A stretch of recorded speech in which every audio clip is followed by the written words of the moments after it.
There is a reverence to bees. There is also a reverence to the gods. Now, don't you think in some way that we should actually be revering them because they're actually keeping us alive as opposed to the other way around? They're absolutely beautiful creatures. They're God's creatures, and if we don't protect them, then we're not protecting ourselves.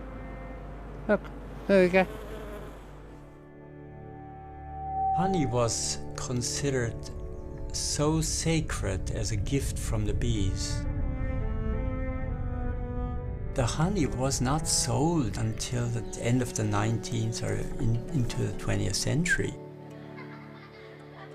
Most of the honey was given away as a gift.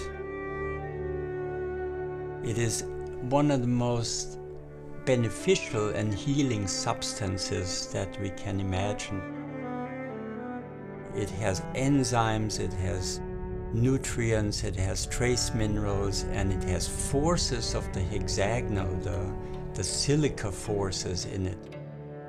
And silica is a substance in the Earth's mantle. About half of the Earth's mantle is silica. The silica in us is mainly in the sense organs. It is the sensing for what goes on in the surrounding.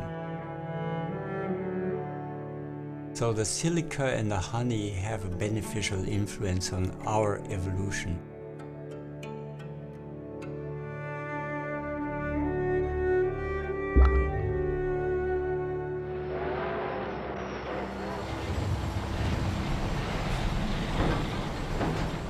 Mainly from the 19th century on, we have gone into controlling nature more and more, and we have lost that feeling for the sacredness. Steiner gave lectures to the workers at the Goetheanum in 1923.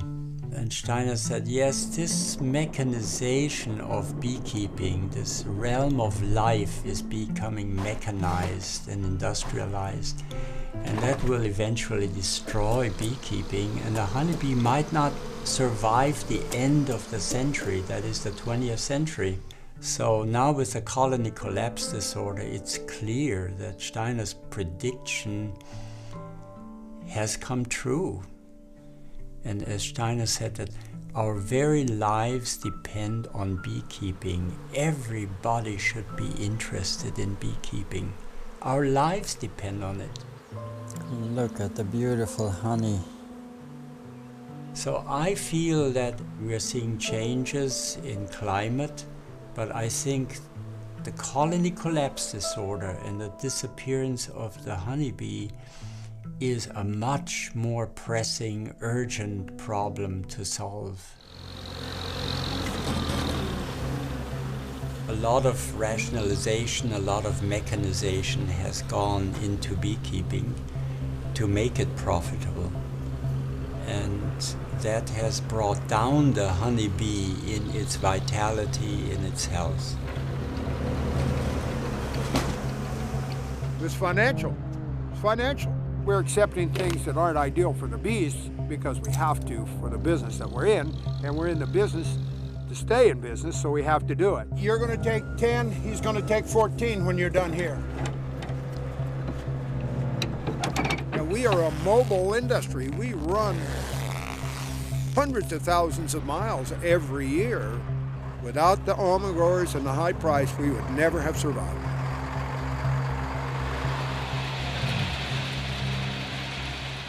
The almond crop is our fastest growing, most profitable export crop here in California. Every February, just around Valentine's Day, has become the single greatest pollination event in the world. Bees from the entire country, far away as New England and Wisconsin and Minnesota and Florida, get on trucks in the middle of the winter, and 3/4 of all bees in America come to California to perform this absolutely critical act, where they have to be woken up, strengthened with high fructose corn syrup. I mean, if there's anything more kind of viscerally offensive, it's the idea of feeding the creators of honey high fructose corn syrup. When we feed the corn syrup, we hope that there's enough natural nectar and honey on the hive to supplement whatever feed they get out of the syrup. In Europe and America, they are using a thing called oxytetracycline or tetramycin in the sugar. The bees consume the sugar, they then transfer it up into the honey. Now you eat that honey, you eat that honey, it's got oxytetracycline or tetramycin in it, and you then become resistant to that antibiotic. There is a 600,000 acre monoculture of almonds in the Central Valley. Problem is that every one of those trees, every one of those blossoms needs a bee to visit it. Yet if there is nothing but almonds in the Central Valley, there is nothing to eat for the bees for the 50 weeks of the year that the almonds aren't in bloom. So there essentially are no bees around. It's not sustainable. 2 or 3 years ago, there were not enough bees in America to pollinate the whole crop, so the USDA gave permission to the growers to import bees from Australia. Now, as it happened, Australian bees harbor certain viruses that are unfamiliar to American bees. Israeli acute paralysis virus is one of them. We brought that in to pollinate the almonds. That's where all the bees of America mixed. We've created this great bee bordello, as one beekeeper put it. We constantly intermix from all over the country. So if they've got something in one part of the country, like tracheomite, and we don't have it in our part of the country, we certainly will have it because the migratory nature of beekeeping spreads all these pests at a very rapid rate. We don't have a single event that causes the bees to go way downhill. It's a little bit here and a little bit there. These semi-load trips, I believe, cause huge stress on it. Once the hive starts getting stressed to a certain point, then it can no longer cope with many of these other things. And that extra stress is just enough to put it over the edge.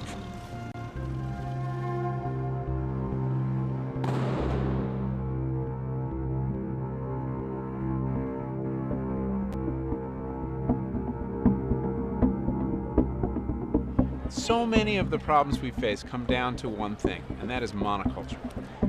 There are many attractions to monoculture. It's efficient, but from the point of view of nature, it's insane. And monocultures are the reason that the bees are struggling. And monoculture is the original sin of agriculture. Now, the trouble with monoculture is it's an absolute distortion of the way an ecosystem works. Because what you do with a monoculture is you take your vibrant ecosystem, you destroy it, and then you put in place all the things that you just took out. So instead of having natural fertilizers in the soil, you add inorganic fertilizers. Instead of allowing a natural ecosystem around pests to develop, you have to use pesticide. So what's the connection with bees? As far as the industrial agricultural corporations are concerned, the solution that's being offered is to destroy the insects that make food possible. And this is the disaster that they're ready to force on us. It used to be a continuous paradise for honeybees from Pennsylvania all the way through South Dakota, the whole northern part of the country. But now there's just huge expanses of it are just the monocrops of corn and soybeans. The fence rows are all gone. The bees can't even live there. There's not enough for the bees to survive on. In a continuous cornfield, they'll starve to death.